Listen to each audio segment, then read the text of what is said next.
the raised rice stitch is a dimensional version of the rice stitch.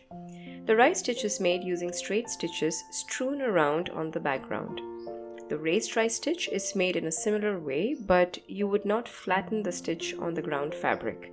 Instead, keep it slightly projected from the fabric. This creates texture and adds dimension. You can keep it as dense as you want and as long as you want. Don't worry about the stitches pulling.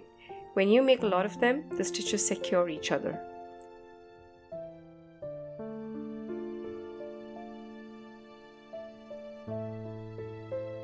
I hope you liked the stitch. Drop a like and a comment if you have.